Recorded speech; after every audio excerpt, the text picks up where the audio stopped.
John Wayne. I think one of the most beautiful moments is the appearance 2 months before he died. What do you remember about that moment? Well, it happened just before that. That was about 5 or 6 years after he was on with Sashi and Littlefeather, and we said we got to get Duke back because he doesn't have much more time, and he wanted to come, and we all said we should do that. So we brought his mobile home really right next to the backstage door. He came in. We sit in the afternoon. I found her in lunch hour. He talked for an hour, giving stories. I mean, he was a wonderful, wonderful, wonderful man. And we knew that we didn't have to do anything, because all we had to do is let him come out there, and that the place would come unglued. And that's exactly what happened. And it was incredible timing, because he didn't last much longer after that. It would have been a terrible shame if he didn't come on the air that year. They would have missed it, this incredible man. And that's what he was, an incredible man. When we think of the Oscars, we think of Bob Hope. I know he emceed a little bit during your reign, made some appearances. What do you remember about Bob Hope and the Oscars? I didn't direct the shows that Bob Hope was the main host on the Oscars. That was before my time. But he was only as a guest once or twice on our show. But Bob, I've done a lot of shows with Bob because he was buddy of Bing Crosby. Of course, we worked together on those shows together a lot. And a great guy. He can do just about anything. He only knows one dance step. But I mean, he was a terrific guy. Sylvester Stallone and Muhammad Ali. Very important moment, because the magic that occurred was when the two occurred together on that stage.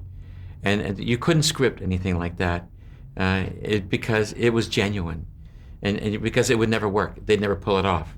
It was so genuine and so magical. It's one of the magic moments of the Oscars that you could never redo. Two good guys that liked each other. That's really what it amounted to. Then, maybe not so beautiful, is Vanessa Redgrave's speech. Vanessa Redgrave's speech was a problem child, because the audience we had to turn off every single mic in the place, because we normally would have it on for audience reaction. We had to turn everything off. Only the one mic she had on, and we had too much leakage from the audience as it was. And we had to pull her voice down even a level, because the audience was so vocal during her time. And we couldn't get her off. Because I'm not sure we started the music thing until later. I think it was because of that we started the music, sneaking it under and bringing it louder and bringing their mic down, because we had to come up with a solution of how to get them off the stage.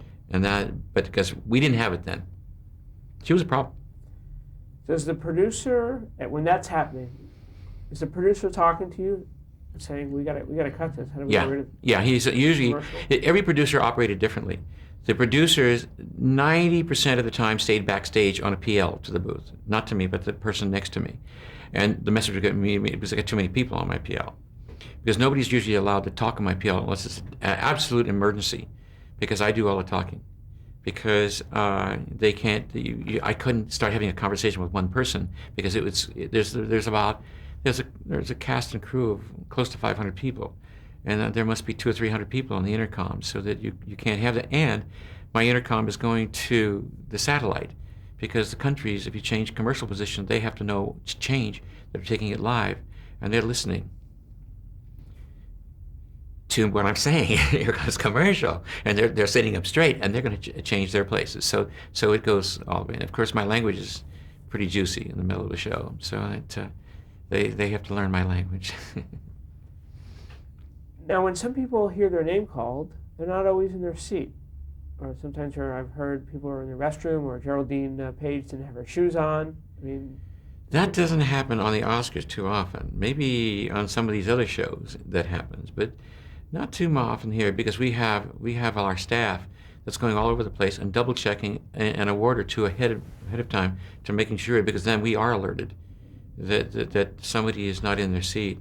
Sometimes these stand-ins go in and sit where they're not supposed to, too.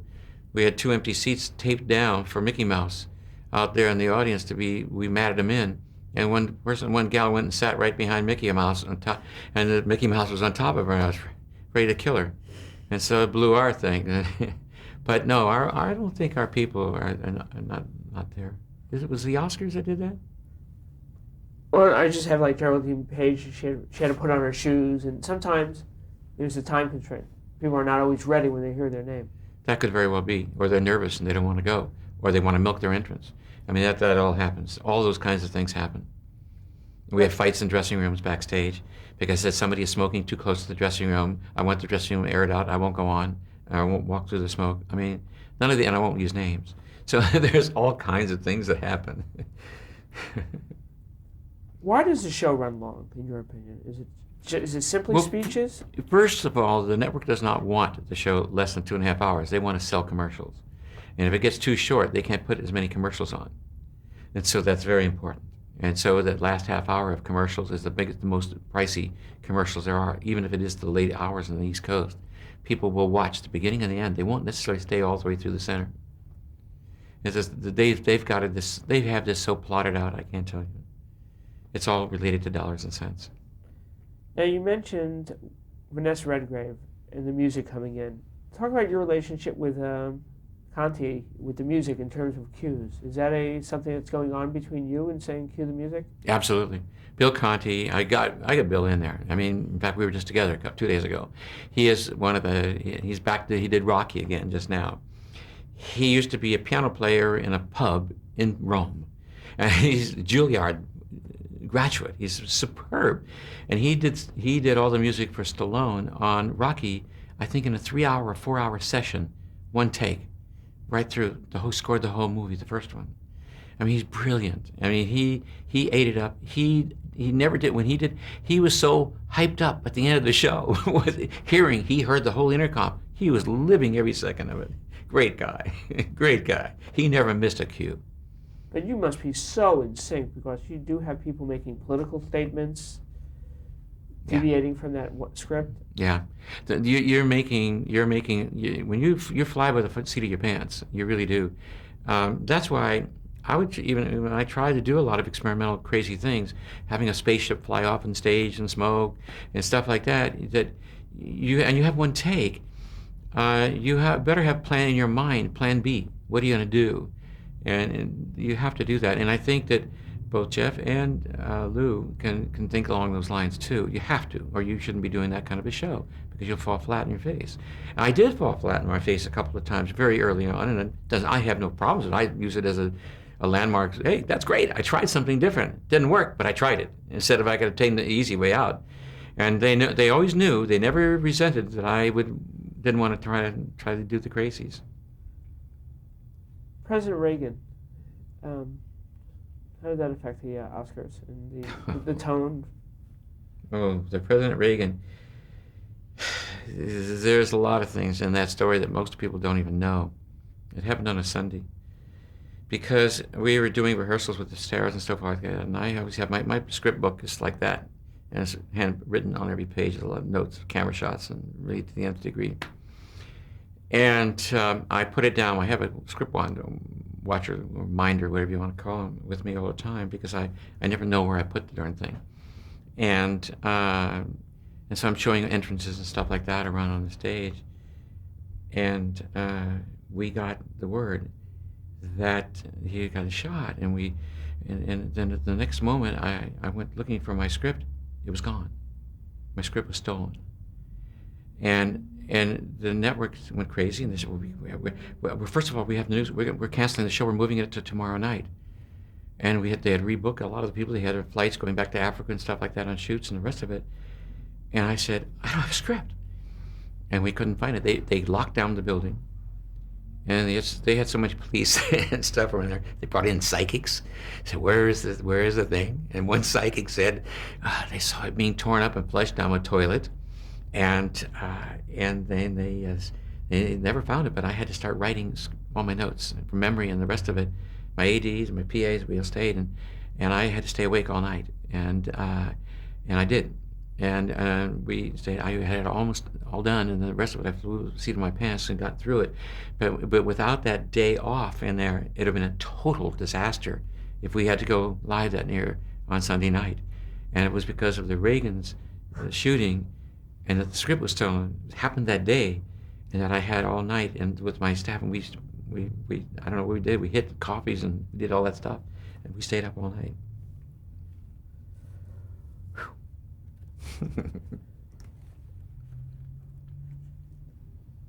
You're hearing a few things you didn't know about? No.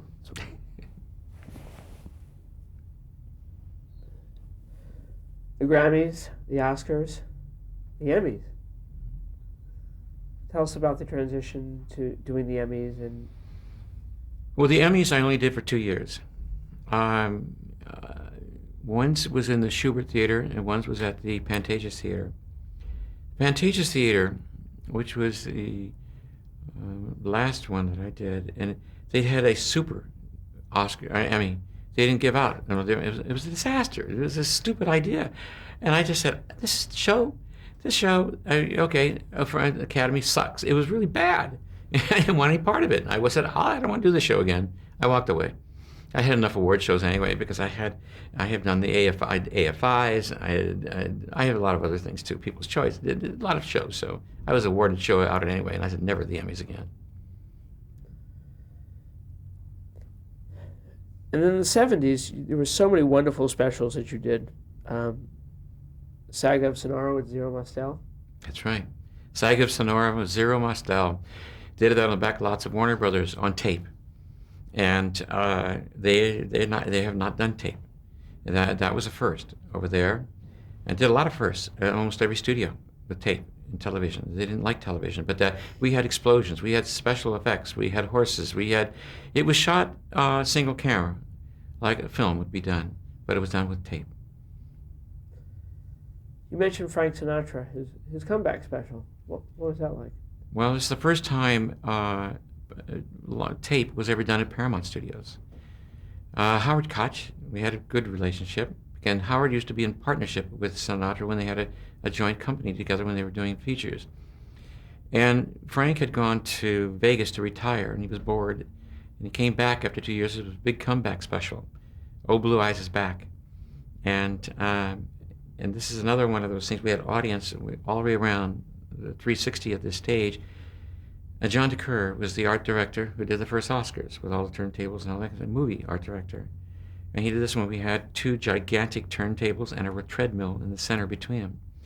And so the opening number was Frank coming on the treadmill, and we had people in black tie and tuxedos going around like he's walking through the crowds of hundreds and hundreds of crowds, because as the extras go by, they go back and fill up on the turntables, coming all the way around like that. And finally at the end, he'd step off, and he was there amongst all the people. It worked. Frank gave me one take.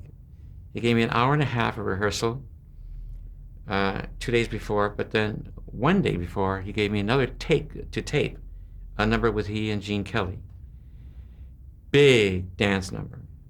And it came off magnificently. But he would not do a second take. And that was it. We knew he would give us one take.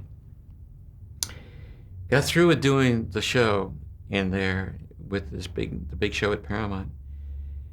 He had everybody going to Chasen's for chili. And I said, Frank, I got to talk to you. He said, okay, what do you got, Marty? And he said, you better be good. I said, yeah, I want to redo your dialogue. You goofed it. I said, you got to do it over, man. The production numbers are great. You got to redo some of the dialogue. Let me see it. He looked at it. You fix it. I'm off to chili. I'm not going to let up, my friends. He walked out. That's Frank. And I had to do cut around and the rest of it. I made it work, but we did it. Frank, we did a lot of shows together. Many, many, many shows. But that was the first show there with Frank. The next show with Frank was when I did Reagan's inaugural in Washington. He produced and I produced.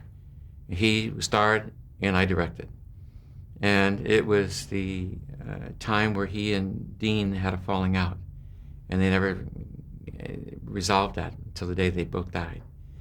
But it was a huge, huge thing, a huge show. And then it was also with 10 remote trucks all over Washington. This is not the parades. This is just the gala and the all the big balls. Afterwards, it was coast to coast and all around the country. Ed McMahon hosted that out of the Dorothy Channel. I mean, no, not the Dorothy Channel, the Kennedy Center. And Elizabeth Taylor was one of our hosts at the Smithsonian. We had a different star at each place, and it was huge, but Frank was very together on that show. He was a pleasure. I did another one with him in the Bicentennial down at Jefferson Memorial, and we had 200-piece orchestra down there from the military, 400-voice choir. This general was conducting. He had Don Costa off to the side. He was going to do this song, and he didn't like what he was hearing. It was this, with the orchestra, the conductor, and I said, I got to talk to him. Somebody, the stage manager, had given him the intercom, and I said, Frank, you got to do this. What's him? He says, I don't want to get rid of him. I said, he can't. This is his swan song. He's going to go to the Pentagon and get all these people removed. He says, get him out. Don, come on, Don in there. Don Costa's going to conduct this, and you better roll tape because this is it. He's waving to Don Costa to come in. He says, get that general out. And he says, roll it, Marty. He took away the intercom, put his mic on, I rolled, and we did it in one take. By the time he finished that song, he was coming down through all the choirs and the rest of it. Don did it, and Don stepped aside, and the general was over on the phone. They were getting all the people. Cannons were going off, and he went up and said, Marty, did you get it? Got it. And it was it. There was always something different with Frank. Never easy. When you have a one-take Frank Sinatra, those years as a live director really come in handy. Exactly. But in something at that time, when we did that, we were far enough along in years that we could have some ISO tapes. And so I did have ISO tapes on him and on the orchestra and the singers and the rest of it. I put it together later. So that was a much easier time but it's still live. You get one shot with him. Oh, in the very, very end, I forgot about it until this second. At the very end, he went and started to do like this, and his whole thing like this. And he went silent. I said, where is it? Audio. He's dead. Look at his hand. I said, look at his hand. He's got the mic. I said, I went out in the PA system and said, Frank, look at your hand. I've lost the last 8 bars. He had pulled the cable out of the mic. He put it back in and says, keep that tape rolling, Marty. Done. Give me the last 8 bars, 10 bars. You fix it. Marty. He put it in. Give me the last ending. And it went. That was it. Gene Kelly, American in Pasadena. What do you remember about that special? Gene Kelly, American in Pasadena. It was a benefit show that we did as a CBS special for WAIF, a charity group of ladies here in Los Angeles, a black tie audience. And it was all the ladies, we tried to bring all the ladies together from Gene's movies to come in and to be with him on this show. And it was very magical. Gene was a workhorse. I mean, he was incredible. He'd do 20 takes for you. He wanted it perfect. And he would work with you to make sure that every frame was right on target. It was a pleasure to work with this man. Happy Birthday, America. What do you remember about that special? Happy Birthday, America was shot in 32 states. We went all over the country. We had Shirley MacLaine on Ellis Island, it was still a weed patch. And we went into the major hall there. We were in Hawaii. We weren't in Hawaii. We were in the Midwest with Indians, literally. And we did different numbers all across the country and with a lot of narration of stars in between. And so it was sort of like a bicentennial special ABC. And Welper was the executive producer of the show. And it was a very, very, it was a very big undertaking. It took a while to do it. You got Frank, Gene Kelly, Telly Savalas. What do you remember about his special? Well, Telly's, he only did one special. Did that. He was also a buddy with Howard Koch.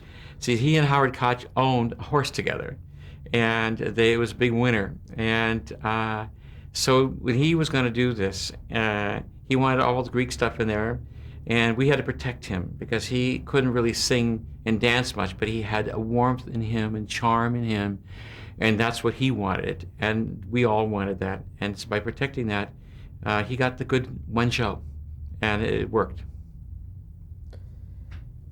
And then you did Country Christmas for 3 years. Tell us about the artists and those specials. So Country Christmas specials were for CBS. We did one a year. We'd get the country star, and they'd bring their family. It'd be Loretta Lynn. She'd bring her husband and the two girls, and sometimes we would do it up in the snow in Lake Tahoe. Sometimes we'd go out in Bakersfield and bring the fake snow in September and fill it up and make it there. Another time we'd go down to Nashville, and it would be different stars. They would always bring their stars and their families. The families could connect, and then they would connect as a group at the end, so they'd all have dinner together, celebrating the holidays and doing lots of country music and Christmas carols. It worked.